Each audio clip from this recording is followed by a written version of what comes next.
Tiens, ma chérie, tu vois, j'ai pensé à toi et en fait, je suis passé chez le fleuriste et ils m'ont dit qu'ils n'avaient plus rien. Ils ont tout vendu hier, je ne sais pas pourquoi. Alors j'ai décidé de t'offrir une belle corbeille de fruits, j'espère que ça va te plaire. C'était hier? La Saint-Valentin, c'était hier? C'est pour ça alors qu'il n'y a plus de fleurs? Bah écoute, je suis désolé, j'espère que tu ne m'en veux pas. Des fruits, c'est bien aussi des fruits. Ça change par rapport aux fleurs. Et oui, bonsoir à tous. De temps en temps, il y en a qui font des gaffes comme ça, vous savez, pour la Saint-Valentin, ils se trompent de jour. Enfin, ça, c'est pas fréquent. Mais en tout cas, il y a des choses qui se passent des fois, c'est carrément l'oubli. Ils ont oublié d'offrir. Oublié finalement, et du coup, évidemment, le conjoint n'est pas content quand on oublie.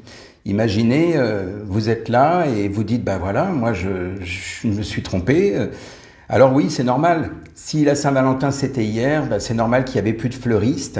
En tout cas, il n'y avait plus de fleurs. Donc le coût des fruits, après tout, pourquoi pas? Une belle corbeille de fruits, ça peut être sympa aussi. On n'est pas obligé de penser à des fleurs à chaque fois. Alors moi, ce qui m'amuse chaque année, c'est de voir tous ces gens qui courent chez le fleuriste, on a l'impression que c'est le grand amour, une seule journée, c'est tout. La veille, non, le lendemain non plus. Le seul moment qui compte, c'est le jour de la Saint-Valentin. C'est amusant quand même. Et pourquoi on n'aimerait pas tous les jours après tout? Bon, je dis pas qu'il faut offrir des fleurs tous les jours, mais je veux dire que ça pourrait être bien de sortir un peu de cette convention commerciale, parce que on peut le dire comme ça, hein, la Saint-Valentin, c'est le seul jour où on fête les amoureux. C'est dommage. C'est un peu comme Noël, c'est un peu comme d'autres fêtes. On a l'impression que c'est le seul jour où on peut, et la veille, c'est pas possible, et le lendemain non plus. Alors voilà, donc c'était pour vous dire finalement que la Saint-Valentin, c'était effectivement hier. Eh bien, j'espère que ceux qui étaient en couple en ont profité. Et puis, ma foi, j'aimerais, moi, vous parler des autres. Parce qu'effectivement, ça leur met souvent un coup, comme on dit, à ces autres, ces gens qui sont seuls, qui se disent, voilà, de nouveau, on me remue ça un petit peu à l'intérieur en me disant, voilà, je vois des gens heureux, des gens qui sont en couple. Qu'ils soient heureux, ça, on n'en sait rien. Mais en tout cas, ce jour-là, ils ont le sourire. Ils s'offrent des cadeaux. Ce qui se passe, c'est que beaucoup de gens, et d'ailleurs j'ai eu des gens qui sont venus en me disant, vous savez, moi c'est triste à chaque fois qu'il y a la Saint-Valentin, eh bien ça me met un petit coup au moral parce que ça me rappelle que je suis seul. Ça me rappelle que je suis pas en couple, que je souffre de solitude quand je suis chez moi, j'ai rien à faire, je m'ennuie. Et ces gens-là, eh bien évidemment, ils sont dans une sorte de jeu qui est faussé. Pourquoi? Parce que quelque part, ces gens ont besoin, un pseudo-besoin d'être en couple. Alors évidemment, je ne dis pas qu'il ne faut pas être en couple. Évidemment que c'est agréable d'avoir un chéri ou une chérie, d'avoir quelqu'un qu'on aime, qui nous aime. Seulement, le souci, c'est que parfois le jeu est faussé à tel point qu'il y en a qui se précipitent, on pourrait dire, à rencontrer quelqu'un pour fêter la Saint-Valentin avec. Si, je vous assure, ça existe. Des gens qui volontairement se débrouillent pour accélérer le processus et rencontrer quelqu'un le plus vite possible en début d'année pour dire au moins à la Saint-Valentin, je ne serai pas tout seul ou pas toute seule. Bon, le jeu est faussé à ce moment-là, effectivement. En réalité, vous savez, les réels besoins que l'on a en tant qu'être humain, eh bien, c'est quoi par rapport au couple? C'est donc, il y a le besoin donc de sexualité, hein, on va pas tourner autour du pot, et puis il y a aussi le besoin d'aimer et d'être aimé, le besoin de tendresse, le besoin de complicité, de partage. Et en fait, je voudrais vous dire une chose, c'est que récemment, j'ai vu un reportage assez hallucinant, je dois avouer, parce que c'est quand même, c'est particulier quand même, hein, ce que j'ai vu. C'est un reportage que j'ai vu comme ça sur Internet où on parlait de la situation actuelle, vous savez, avec cette histoire actuelle, avec la distanciation, le fait qu'on a du mal à se rencontrer, à se trouver depuis 2020. Et en fait, eh bien, le lot de consolation de cette personne qui faisait cette émission, la personne disait, après tout, c'est pas grave, hein, y a le sex appeal. Donc, je l'ai écrit d'une certaine manière, débrouillez-vous pour comprendre ce que ça veut dire. Mais en fait, ce que disait cette personne dans le reportage, c'est que finalement, eh bien, ça devient une nouvelle norme. On n'a pas forcément besoin d'être en couple, qu'on peut se faire plaisir autrement. C'est triste quand même, hein. On entre vraiment dans une ère particulière là, si on va là-dedans. Ça veut dire qu'il n'y aurait plus cette complicité. Et encore, paraît-il, il existe c'est toujours pareil, c'est virtuel, des poupées virtuelles, des gens qui seraient comme des robots. Si vous allez sur Internet, vous allez voir, c'est hallucinant. Ils ont des pseudo-émotions, ils vous sourient, ils vous parlent, ils réagissent. Je ne sais pas où ça va nous mener tout ça, mais en tout cas, ce n'est pas ça l'amour. Quelque part, l'objectif, c'est finalement de créer une certaine complicité. Pas avec un robot, mais avec un véritable être humain. J'espère que vous êtes d'accord avec moi. En attendant, eh bien, effectivement, ce reportage vantait les mérites du sex appeal, vantait les mérites des robots, je sais plus comment ça s'appelle, des robots virtuels ou poupées virtuelles, peu importe. Et en fait, ce que les gens cherchent, que ce soit la Saint-Valentin ou que ce soit l'amour en général, la rencontre, le fait d'être en couple, on ne cherche pas à être en couple que le jour de la Saint-Valentin.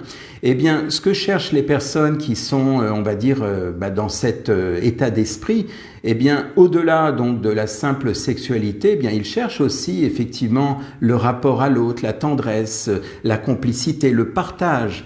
Et ça, c'est important.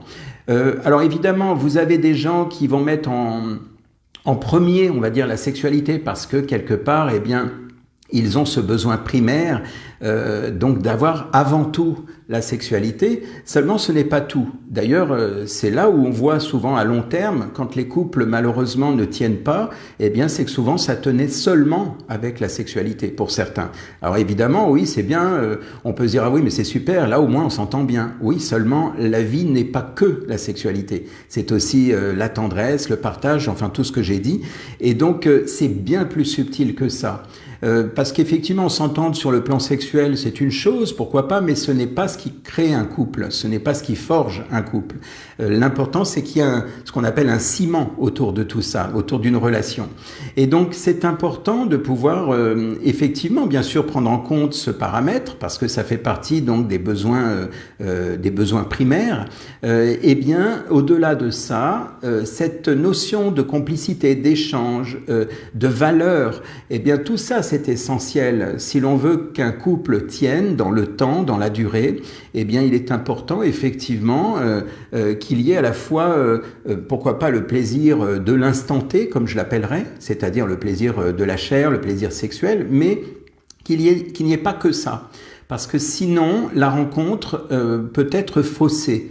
On peut se dire ah oui mais moi je l'aime, elle m'aime, etc. Et en fait non, c'est juste pour se faire plaisir sexuellement. Et pour le coup, le jour où ça va moins bien à ce niveau-là, eh bien tout s'écroule.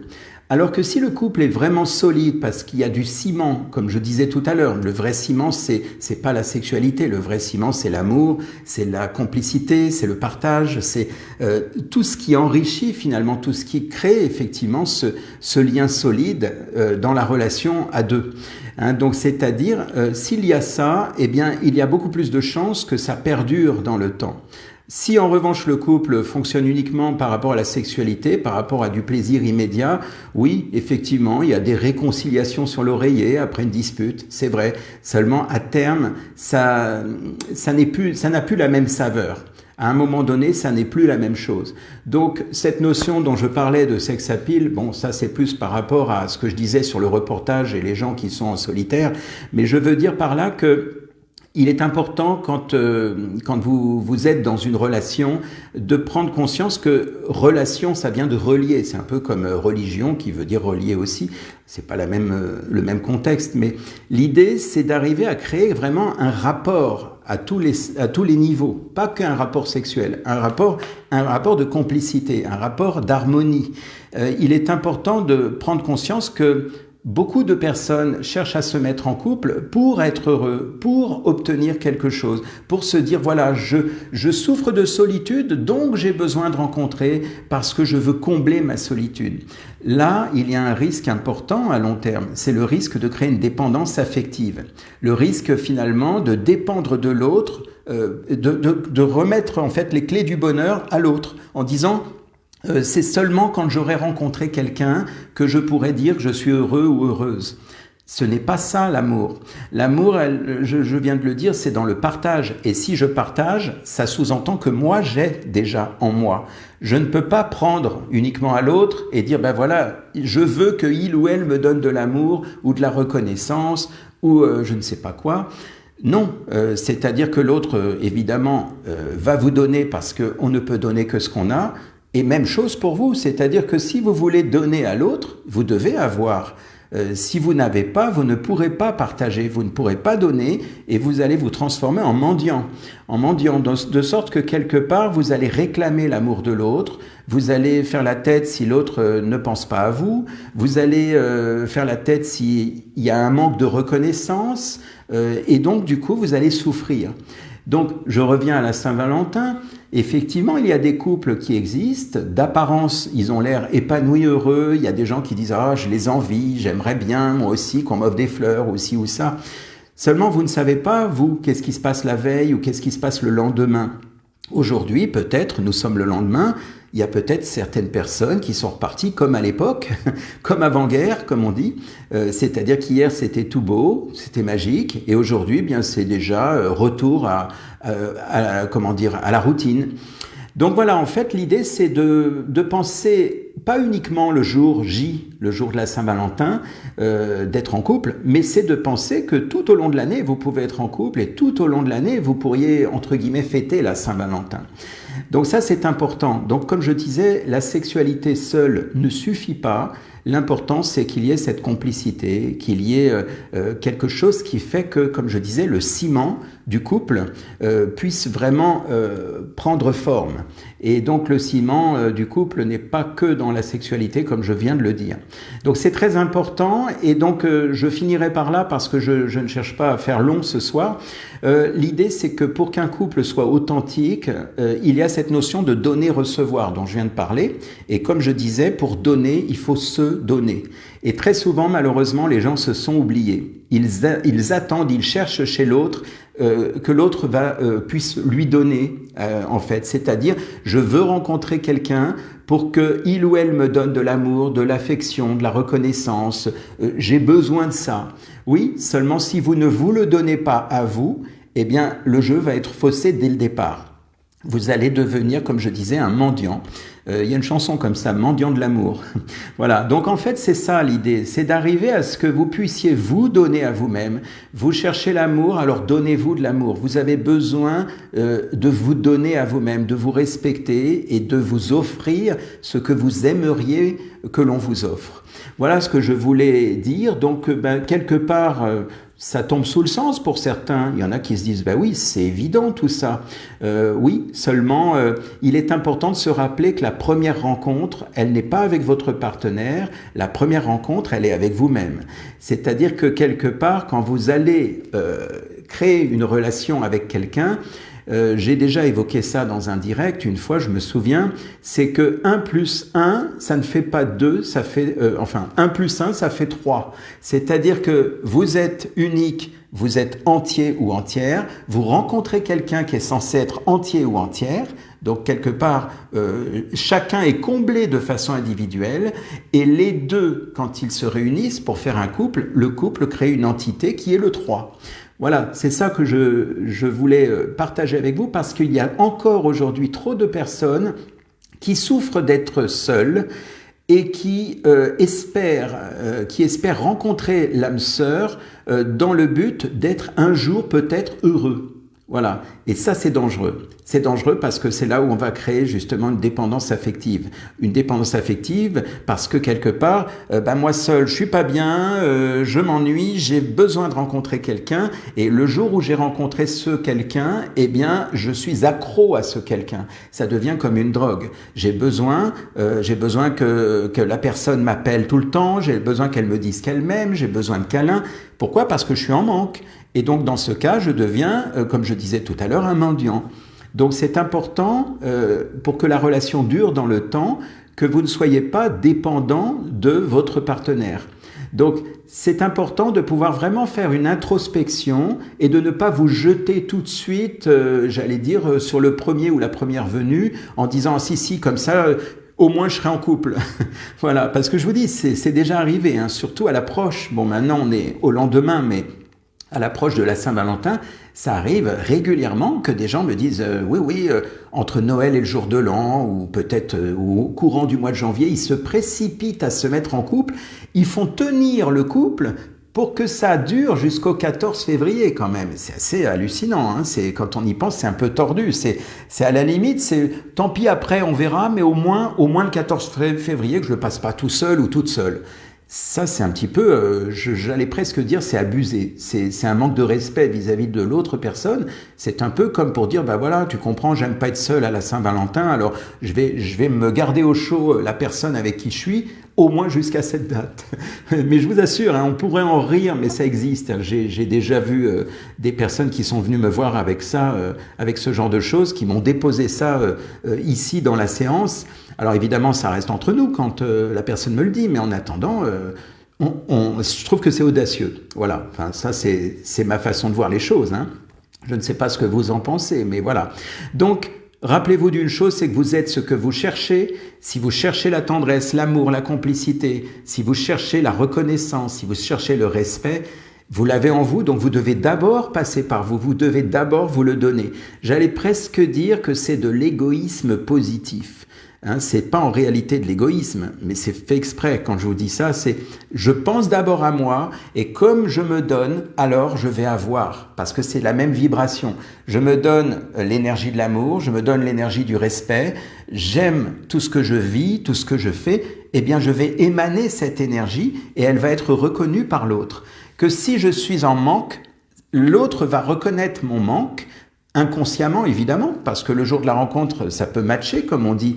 Seulement, à un moment donné, ce qui va se passer, c'est que l'autre va sentir que vous l'agrippez, va sentir quelque part que il ou elle n'est pas libre, il ou elle se sent comme prisonnier, parce que vous réclamez son amour, vous réclamez j'allais dire son argent, son attention. Non, je me reprends quand même, pas son argent. Voilà, vous réclamez son amour, vous réclamez je sais pas moi, enfin tout ce que vous aimeriez que l'on vous donne et que vous ne vous donnez pas par vous-même. Voilà. Donc l'important, avant d'aimer l'autre, c'est de vous aimer vous-même. Voilà ce que je voulais partager avec vous ce soir. La première rencontre, comme je l'ai dit, c'est avec vous-même. Et l'idée, c'est de vous rappeler que la Saint-Valentin, ça pourrait être tous les jours du calendrier.